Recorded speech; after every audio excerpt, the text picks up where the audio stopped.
नमस्कार दोस्तों, mutual fund में एसआईपी एक ऐसा इन्वेस्टमेंट है जिसको हर कोई रिकमेंड करता है कि आपको अगर म्यूचुअल फंड में इन्वेस्ट करना है तो एसआईपी के थ्रू इन्वेस्ट कीजिए।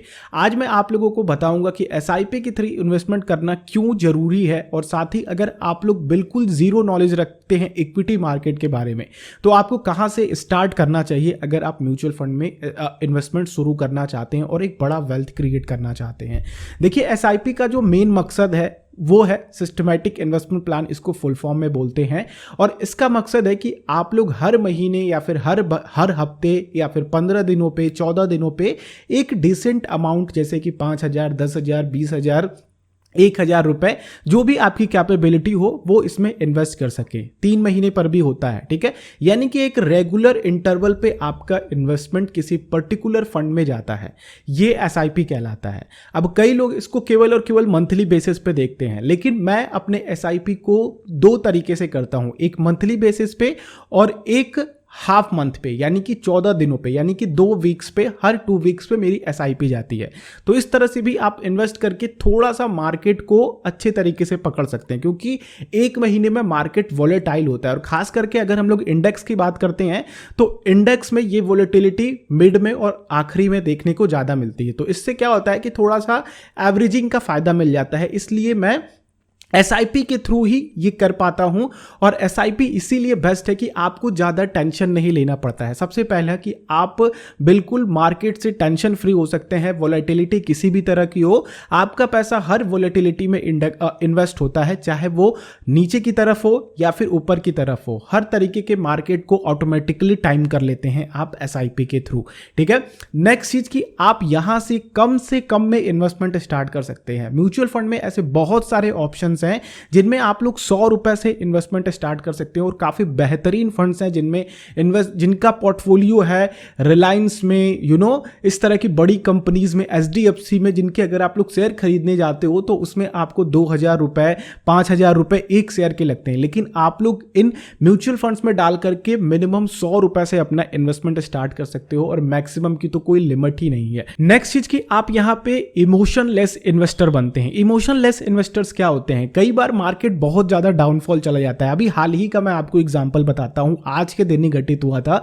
अडानी ग्रुप में अडानी को एक सुचिता दलाल नाम की एक पत्रकार है जिन्होंने हर्षद मेहता का स्कैम उजागर किया था, उन्होंने फर्स्ट टाइम लेकर के आया था। तो उन्होंने भी एक ट्वीट किया कि किसी ग्रुप में कुछ चल रहा है, ठीक है। और एक फेक न्यूज भी पब्लिश करी गई जिसमें यह दिया गया था कि एफपीआई यानी कि फॉरेन पोर्टफोलियो इन्वेस्टर्स ने इन्वेस्टर्स के लगभग 3 फॉरेन पोर्टफोलियो इन्वेस्टर्स के पैसे को रोक दिया गया है, जो कि अडानी में इन्वेस्टेड है, जो कि 42,000 करोड़ के आसपास के अमाउंट उनके रुके हुए हैं। और ये बिल्कुल फेक न्यूज था। इससे हुआ क्या कि जो भी इन्वेस्टर्स थे उनको लगा कि भैया अगर इनको हटाया जाता है, इनकी जो भी बंधित है, अगर ये सेल नहीं करने दिया जा रहा है तो मार्केट बहुत तेजी से गिरेगा, ठीक है। तो वही हुआ कि आज मार्केट जो अडानी ग्रुप का था बहुत तेजी से फॉल हुआ, 25% का नीचे सर्किट लगा। लेकिन जब ये न्यूज़ पब्लिश्ड हुई कि नहीं भैया अडानी ग्रुप ने बताया कि ऐसा कुछ नहीं है, तो फिर दोबारा से 5% तक की ग्रोथ हमें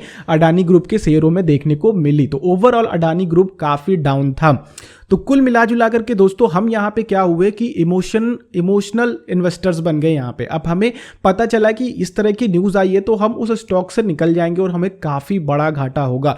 और ऐसे बहुत सारे इन्वेस्टर होंगे जिन्होंने आज घाटा सहा होगा, ठीक है, जो डर के मारे निकल गए होंगे। तो यहाँ पे आपका क्या होता है कि एसआईपी के थ्रू इन्वेस्टमेंट करते हैं तो ये आपको मदद करता है इमोशनलेस इन्वेस्टर बनने में।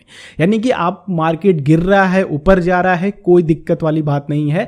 आप अपना पैसा इन्वेस्ट कर रहे हो, आपका पैसा जितना मार्केट नीचे गिरता है उतना ही अच्छी अपॉर्चुनिटी देता है एसआईपी के थ्रू इन्वेस्टमेंट करने का। नेक्स्ट चीज दोस्तों कि आपका सबसे बेस्ट होगा कि यहां पे आपको कंफर्टेबिलिटी मिलती है इन्वेस्टमेंट की।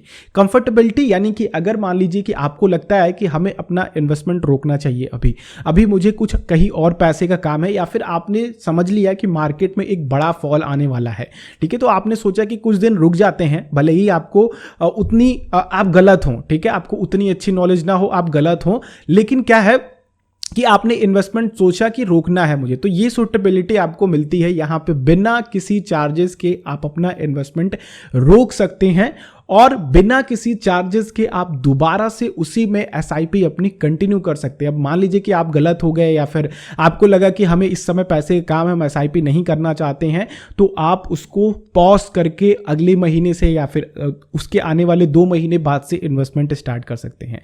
तो ये होती है कंफर्टेबिलिटी आपके इन्वेस्टमेंट की कि आप लोगों को किस तरह से इन्वेस्ट करना है।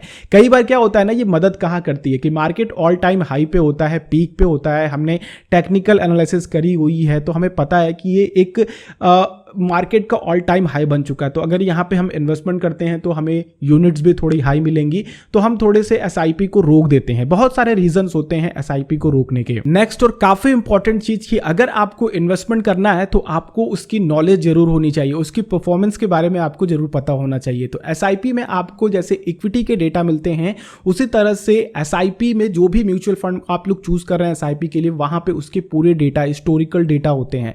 तो इससे क्या है कि आप देख सकते हो कि उनके बेंचमार्क के अकॉर्डिंग उस फंड ने किस तरह से रिटर्न दिया है और क्या क्या किया है उस फंड ने। तो इससे आपको पता चलेगा कि अगर आप उस समय एसआईपी करते और अगर ये एवरेज होते होते आता तो आपका रिटर्न किस तरह से बनता। तो एसआईपी में ये भी काफी बेहतरीन ऑप्शन आपको मिल जाता है। नेक्स्ट चीज कि अगर आपको लगता है कि हमारे पास पैसे हैं, थोड़े पैसे बढ़ गए हैं, तो आप अपनी एसआईपी को बढ़ा सकते हो और ये फायदा आप लोगों को लॉन्ग टर्म में बड़ा फायदा करा करके देगा। मैंने आप लोगों को अभी एक रीसेंट वीडियो बना करके दी जिसमें मैंने आपको समझाया था कि अगर आप अपनी इन्वेस्टमेंट को 10% हर साल बढ़ा करके डालते हैं तो किस तरह के अमाउंट के डिफरेंसेस देखने को मिलते हैं, लाखों रुपए के डिफरेंस देखने को मिलते हैं। वो वीडियो जरूर देखिएगा, यहाँ पे आई बटन पे मैंने देख दिया है कि 7 रूल हैं जो आपको ध्यान रखने चाहिए अगर आप लोग कहीं भी इन्वेस्ट कर रहे हो, चाहे एफडी में पैसा डाल रहे हो या फिर म्यूचुअल फंड में पैसा डाल रहे हो, इक्विटी में पैसा डाल रहे हो, किसी बॉन्ड में पैसा डाल रहे हो, गोल्ड में पैसा डाल रहे हो या फिर कोई भी फंड प्लानिंग कर रहे हो जो कि आपकी लॉन्ग टर्म की हो। तो आप लोगों के लिए ये एक बेस्ट ऑप्शन होगा कि इन 7 रूल्स को अपने दिमाग में रख करके इन्वेस्टमेंट शुरू करें। तो आई होप ये कुछ जो फायदे मैंने आपको बताए हैं वो एसआईपी के जरूर आपको हेल्पफुल होंगे और धीरे धीरे आपका इन्वेस्टमेंट बड़ा होगा, ग्रो होगा। और एसआईपी में लोगों ने 20% के एवरेज सालाना CAGR रिटर्न निकाले हैं। तो आई होप आप इन्वेस्ट करोगे। अगर म्यूचुअल फंड में आना चाहते हो तो अभी से इन्वेस्टमेंट स्टार्ट करो। नीचे वीडियो के डिस्क्रिप्शन में लिंक है, जाकर के वहां से डीमैट खोलो और अपना इन्वेस्टमेंट स्टार्ट करो, चाहे वो म्यूचुअल फंड हो, गोल्ड हो, इक्विटी हो या फिर कोई भी IPO आने वाला हो। अगर आप लोगों को ये वीडियो अच्छी लगी तो लाइक जरूर कीजिए। आपका कोई क्वेश्चन हो या फिर किसी और टॉपिक पे वीडियो चाहते हैं तो नीचे कमेंट कर सकते हैं। आप इंस्टाग्राम पे मुझे फॉलो कर सकते हैं, वहां मुझसे पर्सनली जुड़ सकते हैं। दूसरों के साथ ये वीडियो जरूर शेयर कीजिएगा। अगर आप लोग चैनल पे नए हैं और वीडियोस देखना चाहते हैं, सब्सक्राइब कर लीजिएगा और बेल आइकन को क्लिक करेंगे तो आने वाली हर एक वीडियोस की नोटिफिकेशन आ सकेंगी। हम लोग नेक्स्ट वीडियो मिलते हैं। आप लोगों का दिन शुभ हो। जय हिंद।